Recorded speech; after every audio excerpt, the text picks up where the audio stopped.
ay tingala ang medyo sa pukot na ano, pukot na kulay blue, yung pukot nila June.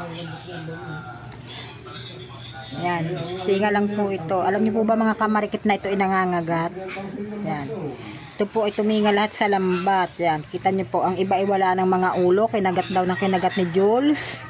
At talibas ay wala nga pungsyo at inilagay sa loob ng damit. Yan. Yan si Jules. Naka damit na pang niyo. Yan.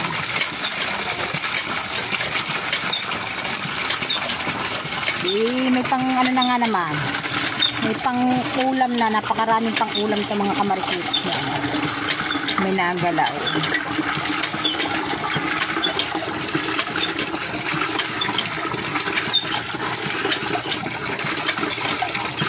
At kahapon po mga kamarikit, yung akin pong ganitong balilang na ano rin nila sa pukot na hingi, natinga ay akin pong biniklad.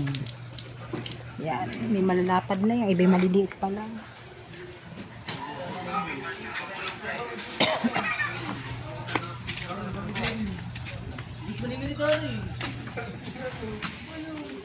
Sa mga kamarikit ko, tingnan niyo po ang aking balelang tinuyo. Yan. Yan mga kamarikit. Same mo. Tuyong-tuyo na siya. Pero hindi natin kailangang tuyuin sobra dahil sobrang titigas. Kailangan kung sa kwan ay awoy ang pagkatuyo para medyo masarap. Tataya, tingnan mo. Tama lang, ano na rin, ano?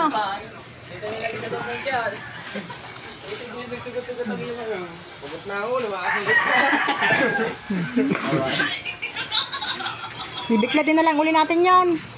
Tama yung tingin. Ano? Dito mo, daling sa bukod yan. Wala nang gasang motor. Tatanghali na rin ako dadaling ko sa bukid. Yun na.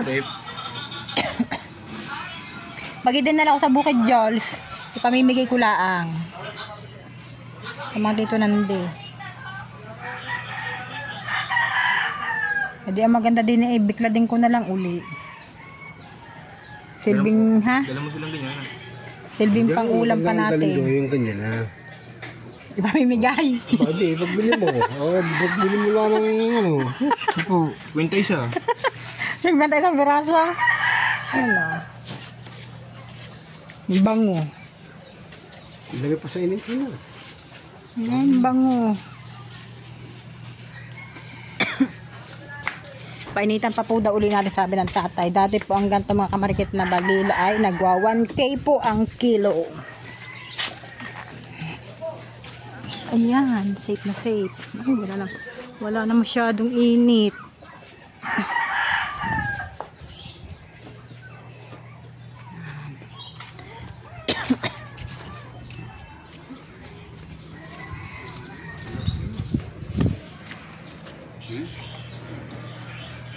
Bibigla din yan.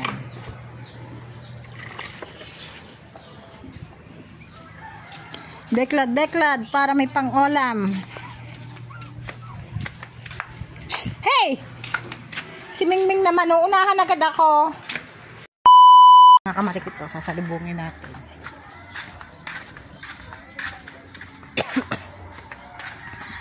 Kung kailan naman ako nasasaban nyo, bigla ka naman dumating.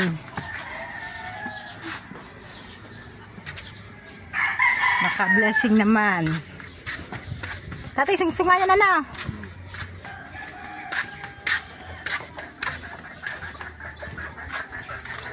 Biglang dumating.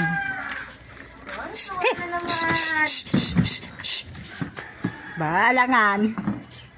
Timpla mo tatay kape. Oh. Timpla eh. Siyempre.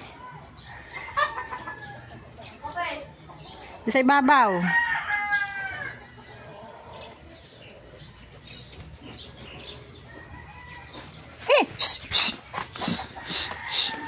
Awa ng Diyos, naka-blessing. Ilang araw din to. May pambili na rin ako mga kamarikit ng bigas. Mga kamarikit yan. Tayo po ay walang kamalay-malay. Ang tatay po pala bigla nang dumating yan. May huli po ang tatay na sungsong.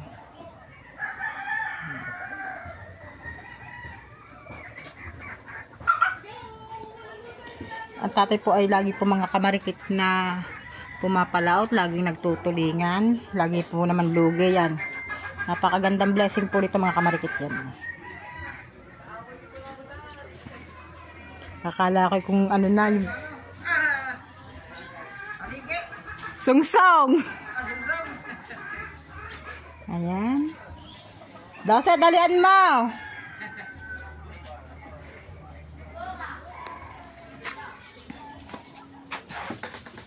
Poknat. Poknat.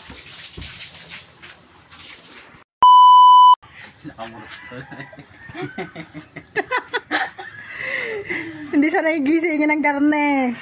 Ano? Ang mukha. Ang mga kamarikit, ang mami ang bibili ng ano, ng isda ng tatay. Laki niya. Kung araw-araw ba may ganyan, meron, di ba? Di tulingan at tulingan.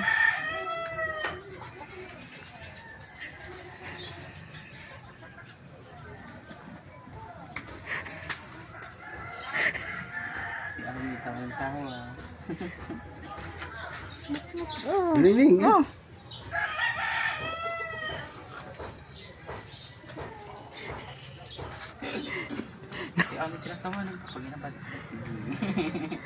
Palibasang hindi sana na ginigising ng karne pag tanghali na ba naman. Oh.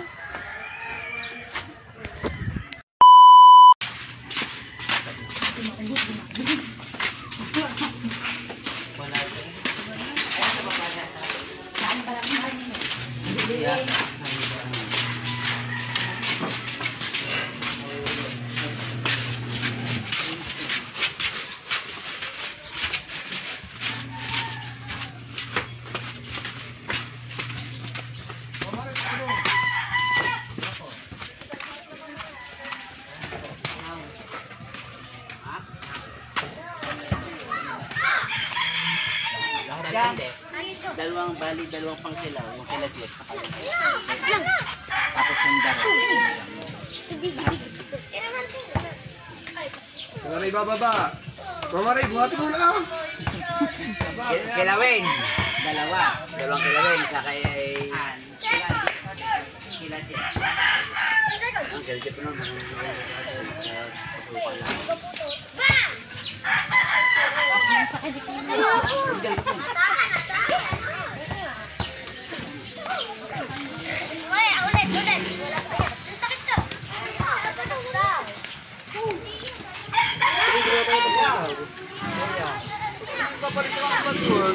Ay, inahina po sa ano. Sabi mo kayo, hindi makapagklase sa ibig. Hindi pagka...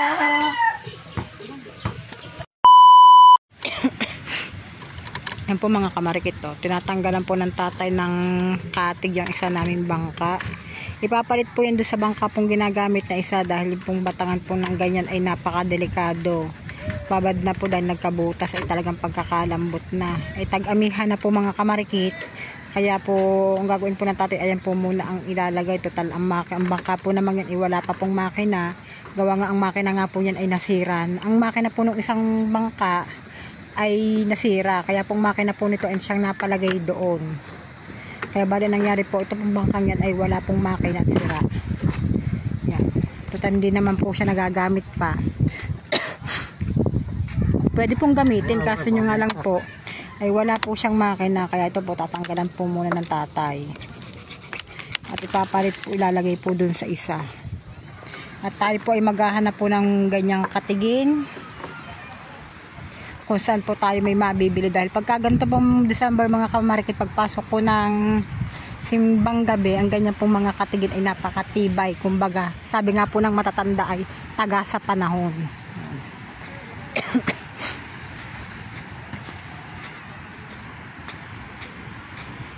Tag-amihan, taglakas, ay iba na po yung siguradong matibay ang nakakabit.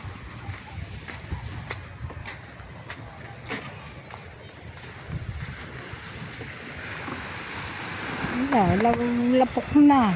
Oh. Tingnan niyo po mga kamarikit. Ayan. Oh. Ang laki ng butas, tapos ito pong part na ito ay babad na ito po, itong part na ito, babad at malambot na po siya, oh. Bumibigay. Ay, delikado na yung putang na res. Ang lambot na, oh. Yan mo. Bumigay na.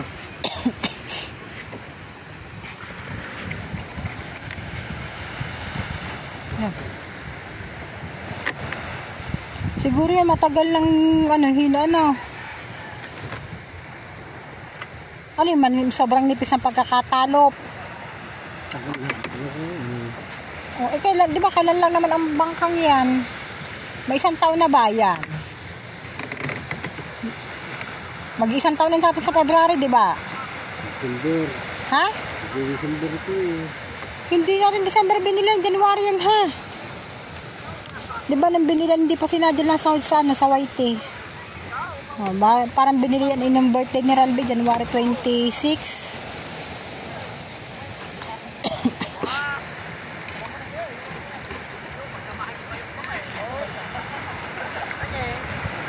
Kalang na pala natin eh. Rin ang kalang na rin.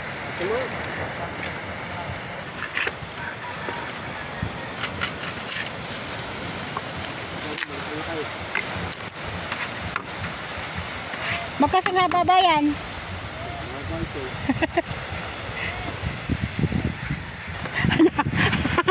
Ang sagang tingnan. Ay, tatay. Hawakan ko yan.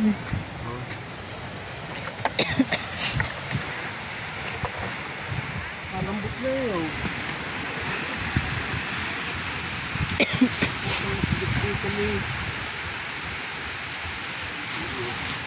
Bali, ang nangyari po ay hindi po magkasing pantay o magkasing haba po ang magbatangan. Dahil ito pong bangkang ito ay parang ilang buko lang po ang ang pagkakawayan. Ilang buko ba ito? Yung isa? Ha? 8, tapos itong isang kinuha natin 11 na.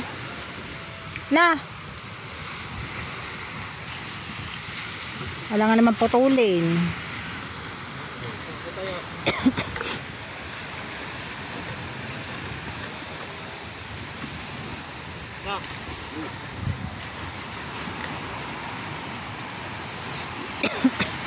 Maganda ba mabibili mga batang ang ganito kalalaki?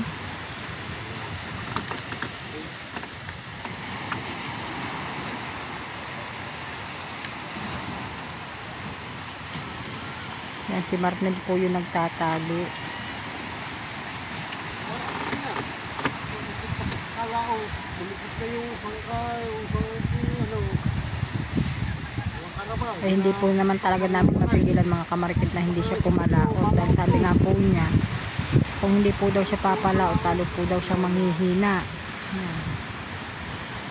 Kaya, yan po, pasibig-sibig na lamang pang tatay. Kahapon po ang huli ay 9 na pirasong tulingan.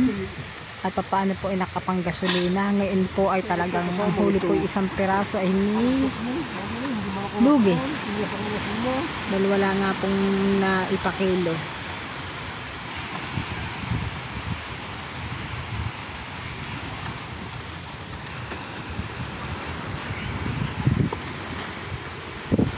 At bali ito pong bangka natin ay mag-1 taon na pong mga kamarikit na hindi nagagamit. Talagang naka-stock. Sabi nga po ng tatay, yan, gagamitin po daw niya itong mga kamarikit pag itong tag lobster, itong tag December, tag mahal ng lobster. Yan. Ito po ang ating pang lobster. Ang mga kawil po ay talagang kinain na ng kalawang. Palitin na po ang mga kawil. Tapos ang mahal na po naman mga kamarikit ng kawil. Bali po ang kawil ay pumapatak na po mga kamarikit ng 300 plus. Ang isang box na naglalaman po ng 10 pieces, yung kahong maliliit. Yan, Tapos may mga nahuhuli na po mga kamarikit na lobster ngayon. Na seasons na po siya ng lobster. Meron po isang baka kanina mga kamarikit na nakaka 8 kilos, 5 kilos, yan ganyan. Kailangan talaga itong mapalta ng kawil at ng makapag lobster. At kailangan ding magkaroon na yan ng makina. Aba, tinan niyo po ba mga kamarikit kung gano'ng kaluloko. Hindi pa namin nagagamit, tinuklap na oh. Aba, tinan niyo po ba naman, hindi pa namin ginagamit yan. Talagang ito pag napintahan na ipinagawa, pinapintahan po natin. Tinan niyo po ba naman ang style, kung gano'ng kaluloko, abi sinisira. Tinan niyo oh. Mga tao nga naman pag walang magawang mabuti. Yan oh. Samantalang isang araw po mga kamarikit hindi pa gayaan. Bay binabalatan eh. Binabalatan ng bangka. Mahirap pag mga tamang inis ang bumabanat. Kasi bago pa yata may ipapalaot natin bangkang yan, iba ka ultimo ring ibabaw kung sa tambutso po kung tawagin, iba ka rin ubos na. Kapapagawa pala ang kaluloko ah.